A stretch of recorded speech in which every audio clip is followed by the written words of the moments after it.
Hello and happy Friday, and thanks for tuning in to RadioFreeRhinecliff.org. In this show in particular, correct me if I'm Norm, I'm your host, Norm. I'm thrilled to be here tonight with Mr. David Waltzer, or Dave, depending. How you doing? Any of it. And we're saying hi to special listener Braden, who's supposedly tuning in right now. Who is this Braden person who keeps coming up with regards to you? She's just a buddy in town, kind of a tribal affiliation. Uh-huh. Well, she wrote in with some stuff. One of the things that she wrote in was, all you have to do with David is say, tell us about that wild time in Brazil, and he'll be off to the races. Wild time in Brazil. I was just there recording some music last month. And you're a musician as well? Yeah.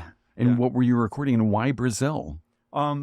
So it's a funny story. I had very few friends in high school, as most people in Rockland County would say. And an exchange student I befriended was from Brazil. So when I was 19, I sold everything I had. Oh no, I was 18. I turned 19 on the flight to Brazil, and lived with this guy who's like a brother to me. And he and his friends, we were all musicians, and we used to goof around and play. And his friends all became like Brazilian rock stars. Like they filled big stadiums and cool stuff. And he was visiting, and he heard a couple of my songs, and he's like, you got to play this for the guys and come record. So I went down to Brazil and recorded. Wow. Yeah. Amazing. What are the songs like? They're kind of, it's hard to describe. I guess singer-songwriter stuff, maybe. So music and lyrics by you. Yeah, music and lyrics, and the style when produced would probably be something like David Bowie meets the Gypsy Kings with some bossa nova. Kind of nice. Maybe a rock and roll. Sounds like Os Mutantes. Do you know those guys? I love Os Mutantes. Very few people in the U.S. know who they are. You know, they played in Woodstock some years ago, which blew my mind. I did not know that. Because I'm a big fan of Os Mutantes. Yeah, I just got the one album, but and they, so cool. And they actually came and played in Woodstock. Did you? And did you get to see him? Yeah, I got to see him. It was great. I got to meet him. It was very cool. Bearsville Theater? Bearsville Theater, yeah. Nice. Not the Colony, the Bearsville. Yeah. Right. It was great. It was a lot of fun. What a treat. And you got Total to meet them? trip, yeah. So do you speak Portuguese then? Eu falo português. Yeah. Pouco. Oh, thanks. Well, I don't speak any, so See. I don't know what you said. I hope it wasn't insulting. Braden will know. Yeah. Yeah. Oh, great. She speaks every language. And so you were just there, and how long were you there for? A week. Uh-huh. A week. Nice. Take any family members with you? No. I hopefully didn't leave any behind. No, I'm just kidding. That's a joke. 100% joke. Because you're married and you got 3 kids, right? Yeah. How old are the kids? The kids are, well, I actually have 4 kids. So I have a 25-year-old. Okay. Who this is a long story. I'm just going to shorten. I don't want to have a whole hour left. I don't want to take up the whole thing talking about it. But long story short is we adopted my wife's much younger sister and raised her from the time she was 14. And she went through Rhinebeck High School and then went to college. It's a really beautiful success story. I love that. So I'm her, like, kind of like, I'm her David. Sometimes she just says, like, I'm not really her dad, and I'm not really her, but I'm more than a brother-in-law, and we're she's amazing. I love her just as much as a birth daughter. Right. And then I have my 3 biological children who are 12, 10, and 8. Wow. 7, almost turning 8. Yeah. Uh-huh. That's amazing. Yeah. So back to this, your wife's little sister. Yeah. And so did you and your wife both adopt? Yeah. Or your wife, because it was sister, didn't need to or couldn't, or? Yeah, it's a long story.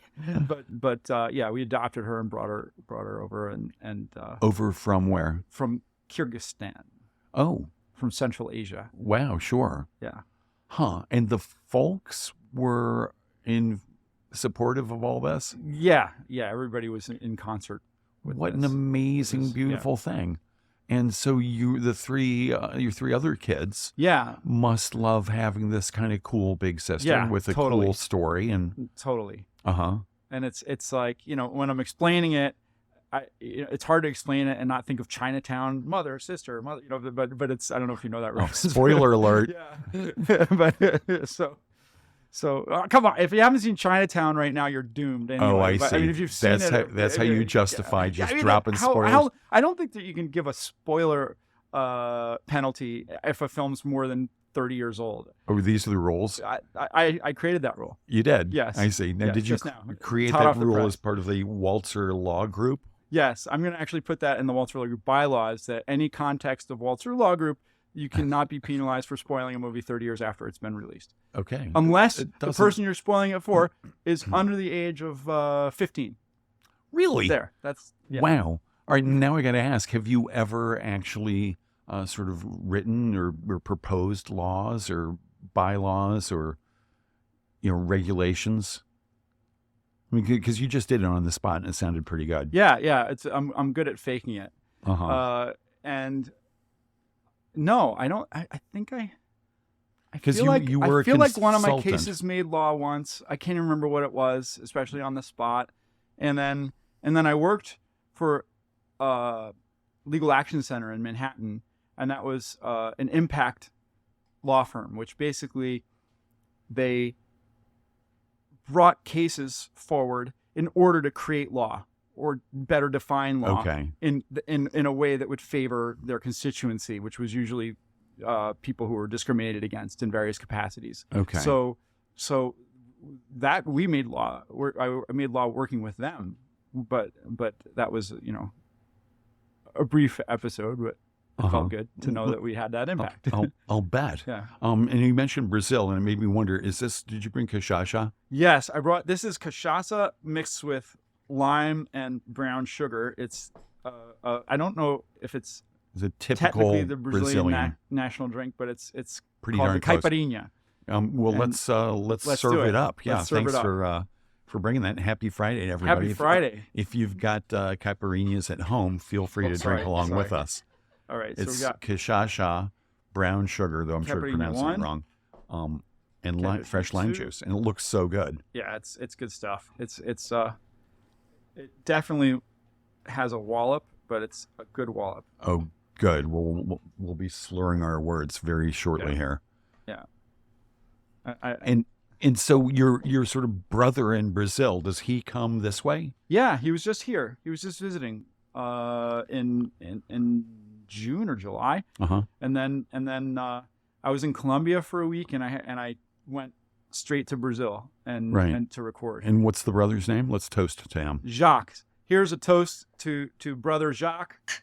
Frere Jacques. Last name is Farrer, which is kind of funny. That's funny. So Farrer Jacques, if you do it last name first.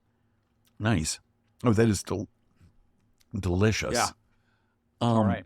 So, what are I wish. Do you play guitar? Or yes.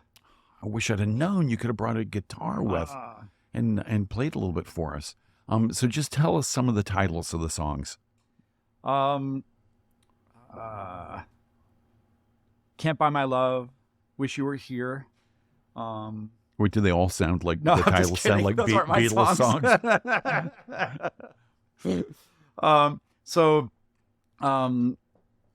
Just Can't Be Your Hero Anymore is a recent one. Wow. I have another one called Chanel. I have a lot of songs. So. And Can't Be Your Hero Anymore. That sounds like it would be autobiographical in some way. Yeah, I mean, I get inspired to write songs in all different ways. So I had one, River Runs Through It, that I wrote. One of the people who works for me was this really, really kind-hearted, endearing person who got her boyfriend of 8 years left her, and she was really devastated. And I didn't quite know what to say, and I was thinking about music and what's a good breakup song? What's a song to help someone process being left by someone else, right? And I thought of the I'm blanking out on it. I can't remember. Walk on by, or How Do You Mend a Broken Heart, but I thought there aren't a lot that end triumphantly, that simultaneously acknowledge the pain of the loss and the shock of the loss, but also end with some kind of triumphant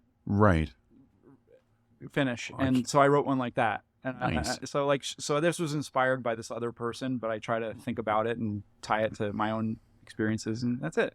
That's great. Yeah. And how often do you do that? Do you write like every week? No. I just kind of write when it comes to me, and not even all those times, which is one of my regrets, is that I'm just not able to kind of stay on top of it the way I wish I could. Are the songs online somewhere? YouTube? No, I haven't played out or recorded out, and I'm just recording now finally. Right. And is all the recording happening in Brazil? This first session did, and meeting this producer was amazing. He's just an amazing guy, and we hear the same things and have the same ideas, and so I look forward to finishing things with him and then continuing with him. But I got to see how the final product is. Right now, there's just kind of raw tracks. Oh, yeah. And is this guy down there in Brazil sort of like polishing them up? Yeah. Well, I have to make some choices about instrumentation and style and things like that. So it's a process. It's going to take 6 months. When you were recording, how many other instruments were there? How many other musicians were? So originally it was supposed to be like all these Brazilian rock stars were waiting for me to play with me. It was like this big deal, but I wasn't really ready for them. So this was more of a trial run. Right. And once we're going to do this, then we'll go back and have the studio musicians sit in and kind of. That's going to be so much fun. Yeah, I'm excited about it. I can't even imagine. Yeah. I sang karaoke one time, and the woman who ran the karaoke night sang background vocals when I was singing the song, and it was the greatest thing. I was like, oh my God, I'm a rock star. It felt so much fun. So I can't even imagine how much fun that'd be to have all these musicians backing you up. Yeah. And so is there a plan to go back and finish that up? Yeah, I think I want to get the post-production on a few of the songs done and really find my style. Right. And then once I do that, it'll be much faster process for subsequent music. Yeah. Find your style, but it seemed like the way I you have described a style it. when I'm playing by myself. Gotcha. Right. But producing it with instrumentation and thinking about audience and what's the target, it's a very different project. And who are the people whose sort of production style you really like? The way they put the orchestration and all that together. Man, there are so many. Yeah,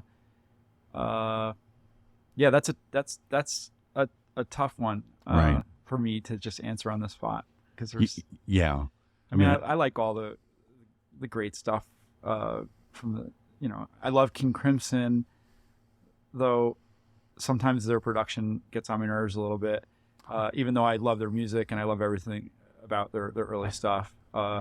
I love, of course, I mean, to me, the great production miracles are the Beatles and Pink Floyd, because they accomplish things that people can really not easily accomplish today with exponentially better technology. It's just what they accomplished given what they had. It was just over the top. Yeah, just amazing that they could make all of that happen. Yeah, the way they did. And it still sounds fresh. I mean, you listen to "Wish You Were Here" and it still sounds fresh. So good. Yeah. So growing up, you were in Rockland. Yeah. Was there a first song that you heard, or a first musician or band or whatever that made you go, "What the heck?" It sort of woke up your ears? My parents are professional musicians. Oh. So I grew up listening to classical musician and jazz. It was really, the musical connection was the greatest gift that my parents have given me.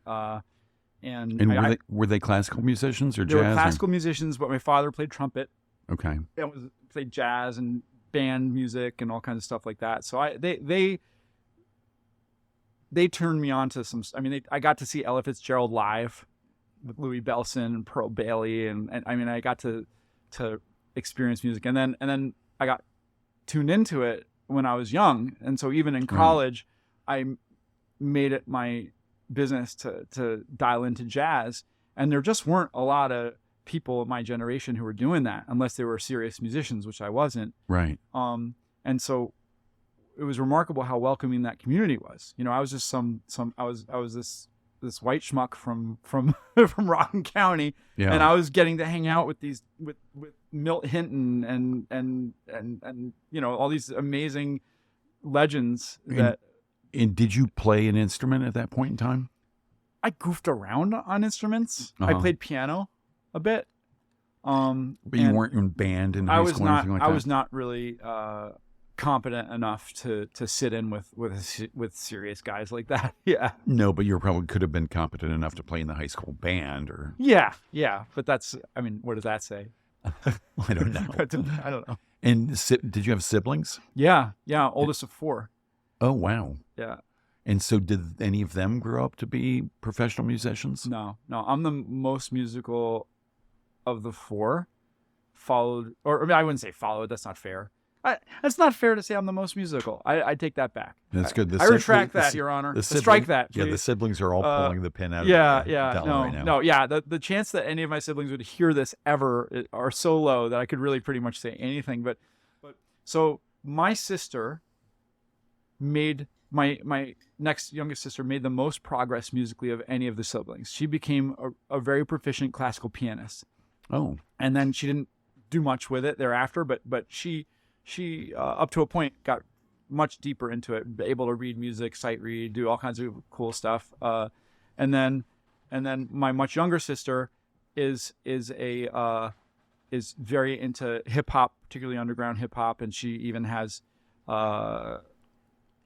really made her life center around that. Not so much as a performer, even though she does write, but so she's super musical. My brother is also quite musical. So our whole family's musical. I'd say it's more or less the religion of the family. Right. So I can't say I'm more musical. I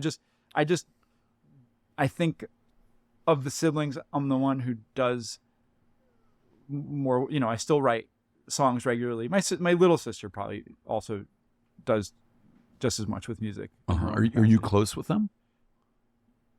Yeah. Yeah, I am. Okay. Do they live nearby? They all over the place. I've got Right. one. I got two. One who's kind of back and forth between San Francisco and New York, and then 2 here, and then 1 here, and then a brother in Ohio who Right. just had a baby. Beautiful little nice. baby. Yeah. Congratulations, Uncle. Yeah, Uncle Dave. Uncle Dave. Wow. So, what did I want to ask? So, where did you go away to college? Somewhere nearby? You went to a bunch of colleges, I think. Is that right? Yeah, I studied philosophy in a SUNY, and then the most fun and meaningful college experience for me was, I don't know. So it was the worst. I got to be careful what I say. So no, we've got 3 listeners. No.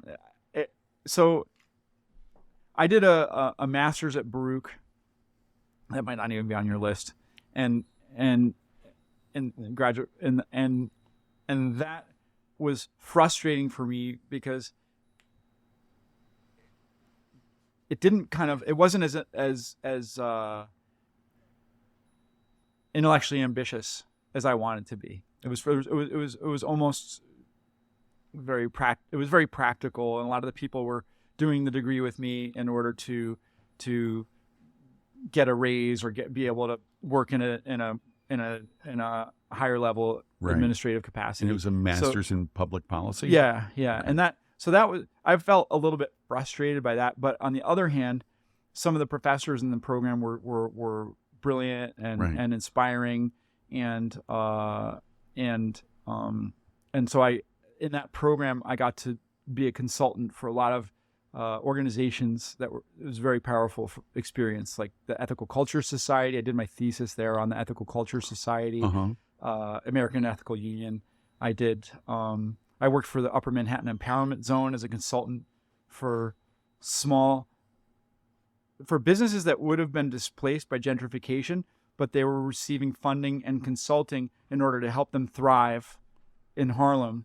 And I was one of the consultants who got to work with all these small business owners, and that was really cool. I felt really honored to be a part of that. I'm curious to know, what were some of the strategies to help them stay put as the neighborhood was changing around them? Our 6 listeners are going to fall asleep if I get into all that, but it was, I would, it was different for each person. These are people who had a lot of some of them were brilliant people who had a small business in an environment that was, Harlem at that time wasn't competitive in a corporate sense because the corporate world hadn't really started exploiting it. Right. And in the when gentrification happened, it was happening continually at that point, but when it really started to boost, a lot of these people found themselves competing with major franchises. Oh, right. And so they were going to be toast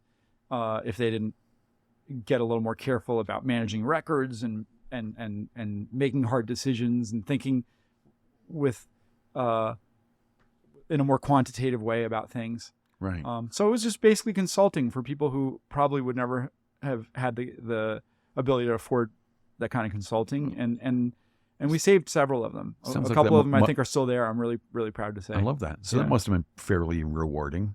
It was wonderful. It was wonderful. And what did that lead to? Where'd you go next? All right, so where did I go? So I was a teacher before I did my master's, and then after my master's, I did nonprofit consulting. I had a nonprofit in Harlem that was geared at trying to get a lot of these kids who had only one plan. Their only plan was they were going to be the next star in whatever sport they loved. Right. And they didn't have a backup plan, and it was dangerous, right? And I wanted to give them exposure to more realistic paths. So we would get these kids kind of and into the Little League, and then use the Little League as a way to expose them to it could be the groundskeeper for the Mets or the marketing director for the Yankees. And so the kids were really excited to hear what these people had to say. Right. And we felt this would give them some alternative visions for their own futures that would be more realistic and maybe drive them to try a little harder academically and not think I'm going to be the next, superstar baseball player or whatever. Right. Just like open up the realm of possibilities. So I did that for a while. And then after a while I went to law school. And how did you decide to go to law school? I mean, it sounds like you had boots on the ground, making a difference, helping tricked. People out. I was tricked into going to law school. I really was. I want names. Who did that? Carla. My girlfriend at the time. I might have to some people I've fairly been perceived as a little aimless, a little idealistic. Right. And this was my serious girlfriend. Totally out of my league. It's funny to hear. Where is she now? She's groundskeeper for the Mets. No. She's in Geneva, Switzerland. Has her own beautiful family, and we're still close friends. And so, how did she convince you that law school was the thing to do? I don't know what her rebuttal would be to this, but she was a lawyer, very successful, very highly functional person, unlike me at the time. And she said, you should take the bar exam. She said, I'm going to take the bar exam because I'm a lawyer, but I want to be able to work for a U.S. law firm and not be stuck she was working at the UN at the time. And she said, why don't you sign up for the bar exam and take it with me? It'll be fun. We'll study together. So we signed up for the bar exam, which nobody describes that as fun. Right. No, but because she wanted me to help her study. She's right? Tricking you. I think she tricked me in the end. Right. And so we studied. We signed up for the bar exam, and now people who know me now would say that I'm somewhat frenetic, but this is nothing like I was back then. I mean, I was like just completely all over the place. And so it was a miracle that I actually signed up for the bar exam in the first place. Right. And so we did that, but never studied. So time went on, we signed up. And then I think the day before the bar exam, or 2 days before the bar exam, if I remember, we were living in Hastings-on-Hudson, and a guy I met who was a genius who had taken the bar exam for fun and gotten a perfect score. Never became a lawyer. He was just one of these. Oh, there's all these people taking the bar just for bizarro, fun. Yeah. He's an amazing guy. I mean, he solved a 300-year-old math problem. He's an amazing guy. He's a local guy. What was the name of the math problem? I don't know. They all have kind of fun names. Yeah. I don't even remember. But I remember he like locked himself up for 2 years. What are you doing? And no one could reach him for 2 years. And then 2 years later, he like solved this math problem that was 300 years old. He's one of these dudes, right? So he came over with a LSAT book and tried to like give me some coaching 2 days before the exam. I don't know that it had any effect. So on the day of the exam, she became my fiance, said, "You go do it. I'm not going to do it. I don't need to do it." So I ended up taking this bar exam, and that was it. And then by some fluke, I got accepted to a decent law school. I decided that if I get accepted to one of any three law schools, I was going to go, and if not, I wasn't going to go. And I got accepted to one of them, and that's how it happened. Which school was that? Rutgers. So this is People's Electric Law School. People's Electric. So we're talking about the LSAT you need to be. I did well enough in the LSAT. I got into a law school, and then you took the bar exam. Well, I went to law school, and then at the end, I took the bar. Right. Yeah. But so that was the story. And when you're in law school, what is that, 2 or 3 year program or something? Yeah, 3-year program. What did you think you were going to do once you graduated with this law degree? I mean, the same thing that I always thought I wanted to do. It's a dream that I'm like kind of watching on a respirator right now, is save the world, Uh-huh. to the extent that any of us can, Yeah. Thank you. It's hard. It's hard to when the rubber hits the road to realize how hard it is to change things. I started out as a teacher. I thought I'd change that, and it was just such a fiasco in the public schools. And what were you teaching? I started out in elementary, ended up junior high school teacher in the Upper West Side. Okay. And then I started out in 159th and Frederick Douglass, and then ended up not by my choice. I was what's called a PPT, and there was a teacher that got laid off, and he got put into my spot, and because I didn't have seniority, they pushed me out. And so instead of like working in the community that I really wanted to be in, I got pushed into this very privileged community, which was kind of it was a very valuable experience. Right. But it really was a firsthand experience of what is written about. And there's a book, I can't remember the author, called Savage Inequalities, that they make a lot of teachers read, and you really saw it. You went from one neighborhood where the kids were like, didn't have laundry access, and to the other neighborhood, and then they had chess lessons in the afternoon, and it was very upsetting, but also taught me a lot about how things can be if there's political will. Right. Yeah. Right. Just amazing. Yeah. So you did that after. Did you graduate with a degree in philosophy? You said you. Yeah, I just studied philosophy. Okay. And I ended up doing my thesis. I wanted to do my thesis on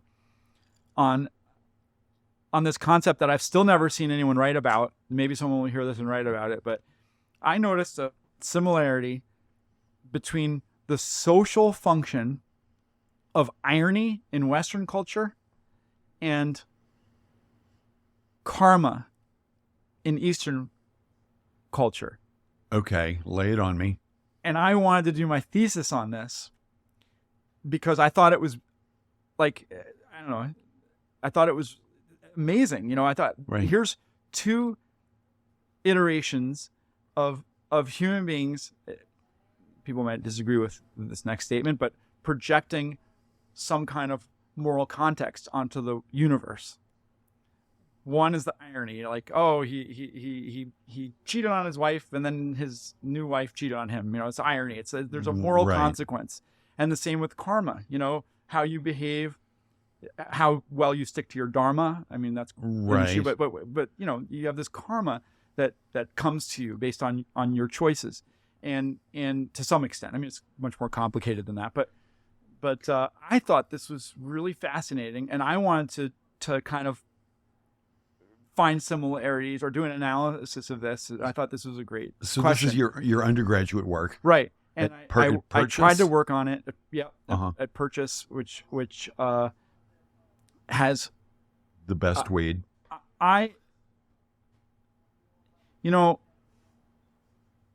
It's not a brand school, but Not a what? a brand school or anything like that. But people speak well of it around here anyway. I defy any philosophy department in the country to exceed what you get at Purchase. I mean, it was life-changing for me. I think I graduated with 6 people in the philosophy department. We came in second in the New England Philosophy Conference, including all the Ivies. It was so intense and so focused. My thesis advisor made me stay. I graduated, but he wouldn't graduate me. He made me redo my thesis in the summer. These guys cared so much. It is not a box checking environment. It is, you are going to evolve your soul or you're not getting out. Like, it was a very, very powerful experience. So I'm guessing you studied a bunch of Eastern philosophy. No, I didn't do my thesis on that. Oh. They rejected it. After I tried it, they said, I'll never forget. Casey Haskins, who's definitely not listening to this, but I love him.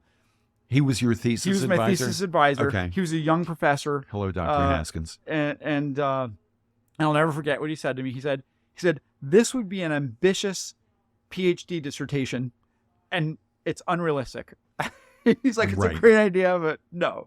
So as a concession, I did my thesis on a guy called Richard Rorty, who also, I think, is one of the... Back then, I just thought he was really cool, and I actually, in my thesis, argued against a lot of his positions. But over the next couple decades, I've come to realize he was one of the most brilliant minds of the century. That the things you were arguing against turned out I had no capacity at that time. I had no capacity to really fully grasp. He's not a philosopher that can easily be understood by an undergraduate philosophy student. I think there are some very brilliant, very audacious undergraduate philosophy students who would really truly get him. But even a lot of philosophy professors don't get it. Like, it took me a long time to really understand. But I did my thesis on him. Nice. Richard Rorty. Now the Waltzer Law Group website has a little bio of you, and it says the end of it says David enjoyed, it's all the college and all this stuff. Huh? The last sentence, David enjoys spending time with his family doing mountain sports. Philosophy is one of your interests. Yeah. Do you still spend much time thinking about that or advancing the thesis that was rejected?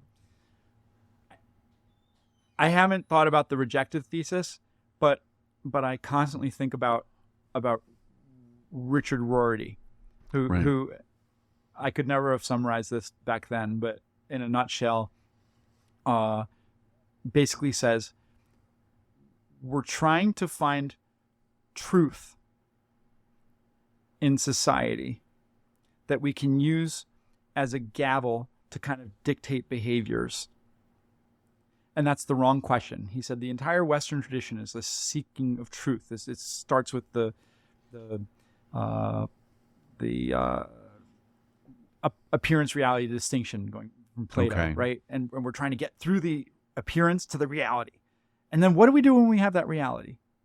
We're going to tell everyone how to do it. We're going to say, well, it's proven. This is how you're supposed to behave. And he said this is a recipe for some sort of fascism. And whatever paradigm we discover to be true is going to have its own revolution. And he said, what's more important is how can we share space together? How can we expand the tent and include more people? How can we become comfortable with contingency and the unpredictable? Right. And he was one of the most important philosophers in the country at the time. And he wrote this book and then resigned from the philosophy department and joined the literature department. He said, I'm no longer in the business of trying to find truth. I want to find solidarity. And he felt that art was a better way to do that. He felt art, yeah. Just amazing. And if anybody wanted to read a book by this guy, what's the perfect primer to his most robust philosophical book is No, that's not for me. Mirror of Nature, which is probably a little hard for, I would say, And that's contingency, irony, and solidarity. I might be mixing those up, but it's Contingency, Irony, and Solidarity is a book that's pretty accessible that he wrote for more mainstream people, who haven't studied philosophy. A lot of his stuff is referential. It's critique of the history of philosophy, which isn't necessarily going to help the next person. That's why I left philosophy, to be honest, because I felt it was too much of I can say it now. Onanism. I can say circle jerk. That was kind of like, I wanted something that was going to I wanted to spend more energy bringing more people into the tent of ideas, into the world of curiosity, into idealism. Yeah. And so is that a part of what has driven you to create, to compose and write music? No, my music, if the world were perfect, and if I grew up with a trust fund, I would just be making music and art just because I love it. I mean, that's just something that I love. It's not to save the world. I mean, of course, my songs are all, I try to make songs that are meaningful. Right. But the music is just it's compulsive. I couldn't not do it. If I don't do it, I feel physically ill. It's very bizarre.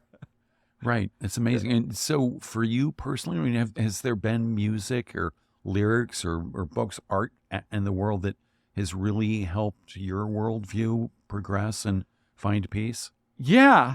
I mean, you asked me early on, and I went on a big digression because that's what an ADD person with caipirinhas ingested will do.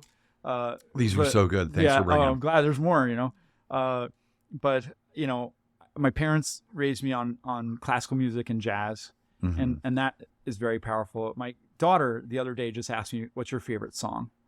And, nice. And my mind ran to Life on Mars by David Bowie. Okay. Which I think the lyrics are so powerful, and also the construction of that song is brilliant. It might be, I think it's the best song he ever wrote. And I love a lot of his stuff. Wow. But my real answer was Bach. Like, if I'm on an island, I just you give me Bach, because I could listen to that indefinitely and still not fully understand it. It's just tied to something so much, connected to something so much bigger than my capacity. Whereas I can fully understand and absorb most popular music. What did you tell your daughter? I told her just what I told you. Oh, that's it. So did you play these songs for her? Oh, yeah. I played her Bach. And which Bach did you play her? I played, and now I'm going to get it wrong, and this is embarrassing, and my parents would shun me. Were the sheep slightly gently grazed? What's that? Is this very famous? I don't know. Anyway, it's an important piece that I should know offhand that I'm not recanting. Right. But I don't know. I like the Goldberg variations. I like so much. And then how did she like the Bowie song? They love Bowie. Did you play the Nirvana version? The Nirvana version of Life on Mars. I didn't think Nirvana played that song. I thought Nirvana played. Unless I'm thinking. They played a song from one of his older albums.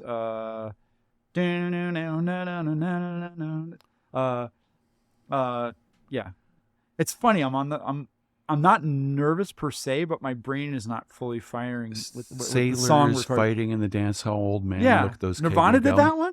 Pretty sure. I never heard it. No, we've got fact checkers galore. Look at that. We had 3 producers right here looking at their phones. Yeah, I thought they did on that unplugged. Wow, I thought they did. Dun, dun, dun, dun, dun. It came as a surprise. Oh yeah. All of have died alone a long time ago. Oh no, when he went Beatlesy on it. Not me. The Man Who Sold the World. Right. I know they did that. That was on that album too. There you go. Did he do it? The fact checkers Look at that. And I haven't heard that. The fact checkers say that they did not play Life on Mars. I see the Man Who Sold the World. But this is funny. I love Bowie. You asked me one of the earliest albums that I was exposed to. In the rock and roll world, my cousin Keely bought me Ziggy Stardust, and that kind of changed my life. Right. And I hadn't really understood life on Mars until I heard the Seu Jorge version, Brazilian, nice, bossa nova in Portuguese, and I heard this song and I was like, this could have been written by Joe Mead. Right. I mean, he plays a whole album of Bowie songs from The Life Aquatic, which is my favorite Wes Anderson movie. Yeah. And I will digress. And I know Wes Anderson isn't listening, but dude, change it up a little bit. I'm so tired of it. It's like I just saw his last two movies. I love Wes Anderson, but it's like a one-note samba, baby. It just goes on. It's like the same thing over and over again. I fell asleep in his last movie. Like, oh no, that's no good. Yeah, the last movie was the first movie where I started seeing all of the critics saying, "Oh, come on, dude, stop. It's enough already." Yeah. You know? But Life Aquatic, which is not the best movie or the best Wes Anderson movie, soundtrack was so good. It just speaks to me. There's a vulnerability in that song that I just really, in that movie, that I really like. And Seu Jorge sings Life on Mars. Right. And that was actually what made me realize the real genius of the song. That was just, you know, Bowie's famous as an innovator and a songwriter and a performer and all these things, but real song construction, that's just, it was over the top. Right. Really special. And did you ever get to see him? I did see him. I saw him in concert, and I'm not a very starstruck person. I don't care so much about, I met some famous person, you know. I mean, it's a fun story to tell, but I don't really give a shit. And he was one of the famous people that I really wished to meet, kind of more than almost anybody else I can think of. Right. Yeah, maybe Paul McCartney. And a friend of mine knows Paul McCartney and is like, you can meet him the next time you're in London. Give me a call. And I'm like, I almost want to go to London just to make that happen. Oh, yeah. But bring all the kids and the wife. Yeah. I don't know how well that's going to go over. Yeah, it'd be amazing to meet Paul McCartney. Yeah. So backing up now to your timeline, you finished law school. Yeah. And where'd you go from there? So I worked at the UN. And afterwards, as a consultant of some sort? Well, it was the UN famously hires consultants so they don't get quagmired with employment compliance and other things. I mean, they have, you know, but they have a lot of consultants. So I was a consultant there, and I was in the acronyms there are inconceivable. It was like it was like a 7-letter acronym, but it was the Office of Management Governance, Office of Management, OMG, the Office of Management Governance and Development, Human Rights Division. Oh, geez. UN. Right. DHP. So that was like great. It was like a 10-letter acronym. It was very funny. And what we did was our department was in charge of monitoring initiatives to protect the rights of women, mostly in Latin America. And that was very powerful, very important to me. But I also, you know, inside baseball, it was frustrating because I felt like we were doing a lot of monitoring and a lot of reporting. You know, I wanted to go out there and like beat up misogynists and like, you know, you want to like get out there and like really stop, you know, but the truth is, and I think this is one of the most important realities that is lost on most people, is that progress is boring and incremental in the United States, in the world.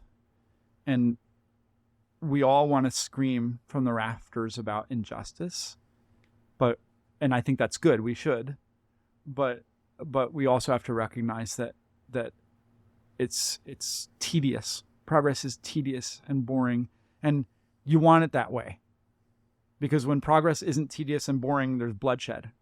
Right. And you know, one of my businesses right now, I hire a lot of people. Well, not a lot. I should take that. Not a lot of people, but I work with some people in South Africa. This is Dream Team HR. Yeah. And you know, every day I'm hearing personal stories about the life in South Africa, and and the reverberations after the end of apartheid. And you speak to one person and they're like, Nelson Mandela is the greatest person in the world. We love Nelson Mandela. And the next person is like, no, he was too conciliatory. We should have slaughtered these oppressors in the streets. And, like there's really this tension there because it's that same tension that we have here, especially in my kind of progressive idealistic, friends, it's this we have impatience for justice, and that's important, but I think we also have to have a realistic sense of how things work and a civil society. Do you think the U.S. is moving towards a more just society?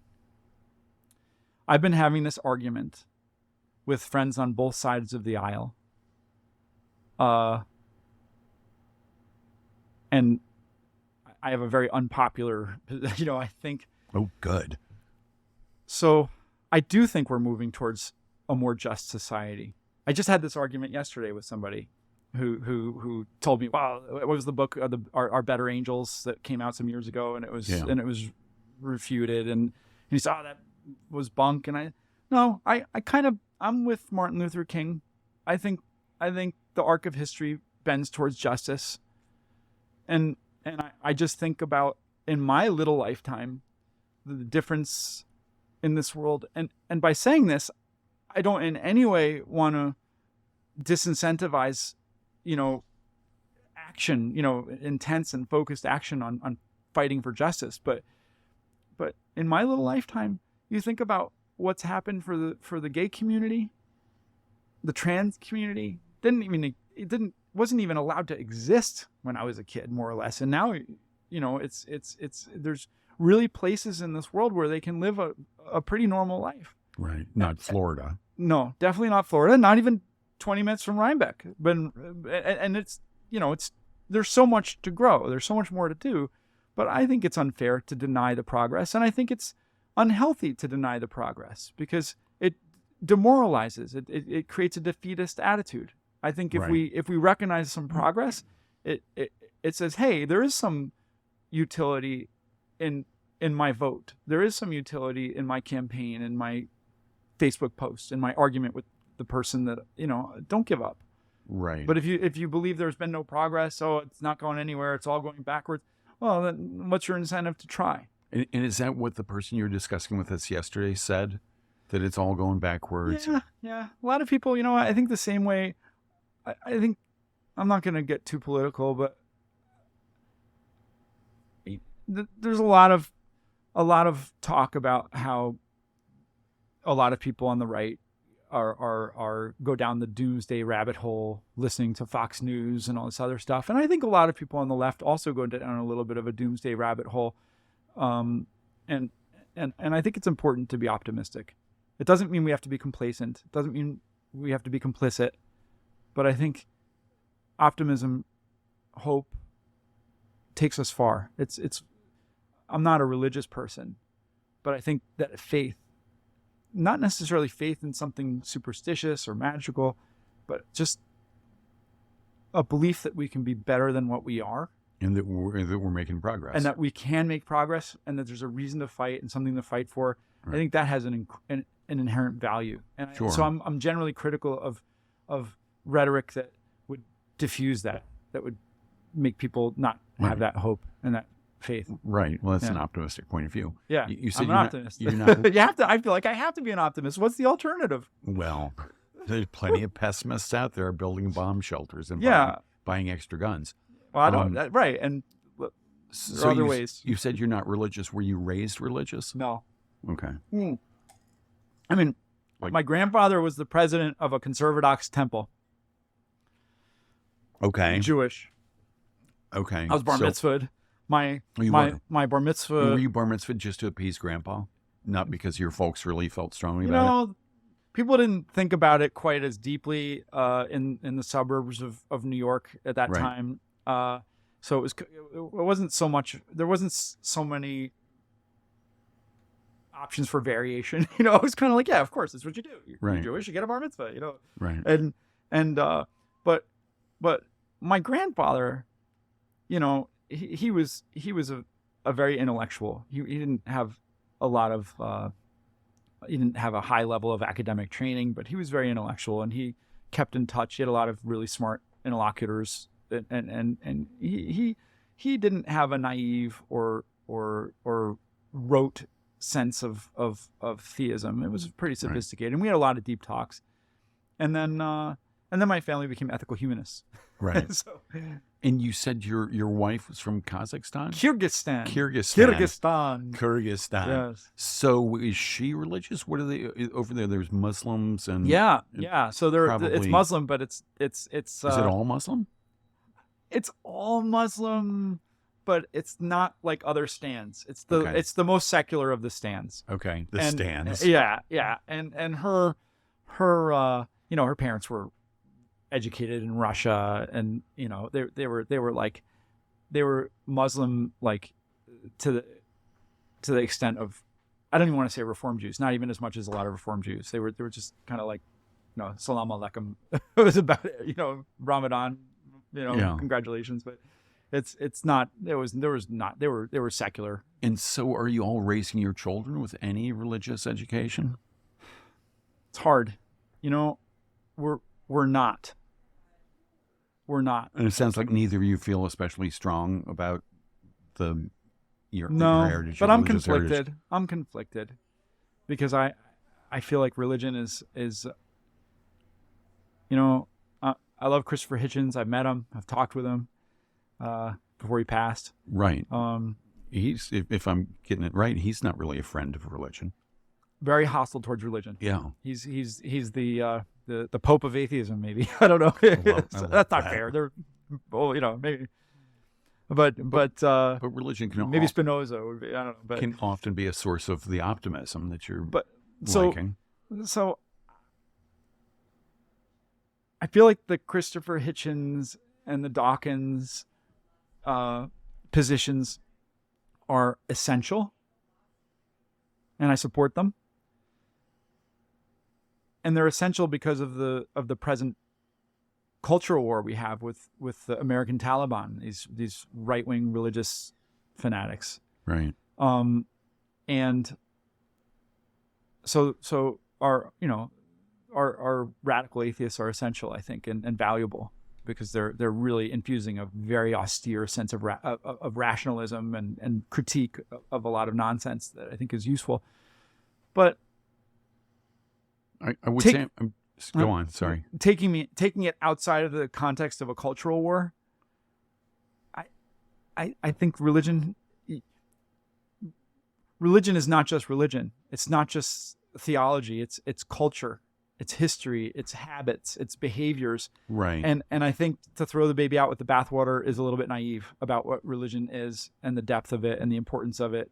And again, goes back to the patience thing. Like, you can't just extricate religion from society and realistically expect society to hold apart, because religion is such an important, the religious institutions are such important nexus points for society. I mean, I think one of the biggest failures in the Soviet Union, even if you take away the Stalin and the corruption, is the fact that they really extricated religion from their culture. And I think that was just too fast, too radical, too unrealistic. Right. Yeah. So your children but they're getting no religious education? Oh, they're getting lots of religious education. They're learning what all the religions believe. They're learning that from their parents, but maybe from an anthropological perspective. So they understand Judaism and Buddhism and Christianity and Taoism and Islam. And, that's great. And are their parents teaching that, or is there a school where? Yeah, I'm teaching them that. You and the missus. Yeah, Celia, my wife is she's like most immigrants who've actually had a real hard life and not the kind of bourgeoisie hard life. She just doesn't have a lot of patience for that nonsense. She's just like, whatever, just do your homework and clean up after yourself, and and that's actually important, that to have that counterbalance to my pie in the sky stuff. Right. But I want my kids to understand the just from a historical context, you can't understand history or understand the world if you don't understand the religious impulses that are driving a lot of these the players. Yeah. But also, I mean, you mentioned rationalism earlier, and you mentioned optimism earlier, and it dawns on me that rationalism is much more likely, I think, to create a pessimistic attitude. Say again? That rationalism is more likely to create a pessimistic attitude, and maybe religions like sort of trade on an optimism, the promise of something better. I think rationalism makes us optimistic. How so? I don't know, the Enlightenment. I mean, look at human civilization. Look at what the Enlightenment did to human civilization. Look at every great rational evolution takes us to another level. I mean, even a lot of religion is rational. A lot of the religious ideas are rational. I think even if you track some of the evolution of religion, I mean, you take away some of the fanaticism, but there's religions themselves seem to move in sometimes in a rational arc, and every religion is different, right? What's Judaism? Well, you're talking about the Hasidim, or you're talking about the Reconstructionists. I mean, it's all so there's such a you can't make generalizations about any religion, but I think there are components of each religion that also have a rational arc, and I think that's even a mandate in most religions, at least the ones that I've studied. It's not supposed to be a finite dead thing. It's supposed to be a constant discovery, almost like a koan, where you're trying to get a clearer, better sense of God. I mean, you look at a God conception in a world with physics versus a God conception in the 1600s. There's a big difference. Yeah. And I think rationalism has been an important part of that. Right. But so is faith a big part of lots of religions. And I think faith is also, but sometimes it's sort of the opposite of rational. I think it's rational to have faith. Oh. I think it's you got 60 seconds to fill us in on that. Even if you take away all superstition, I think faith can be a vehicle for individual and cultural transcendence, because you believe that you can solve a problem that seems unsolvable if we just look at it rationally. But our faith makes us keep trying and do more than we know that we can. But believing you can solve a problem that seems unsolvable, it seems more like the definition of optimism than faith, or they... Tell that to a Holocaust survivor. What's that? Tell that to a Holocaust survivor. Okay. I'm going to mull that over and connect the dots on that after we go off the air, which is right now. See, David Waltzer, it went so fast. I knew it would. Thank you so much for coming in. My Very goodness, good. I didn't get People to can use this as a bedtime, as a lullaby to put them to sleep. With my blabbering. Please do. And the song's a good song to listen to while you're falling asleep. Everybody have a happy Friday or whatever day you're listening to this. David Waltzer, thank you so much. Thank you very much. And for bringing the yummy caipirinhas. And have a good weekend. Happy Friday. Thank you.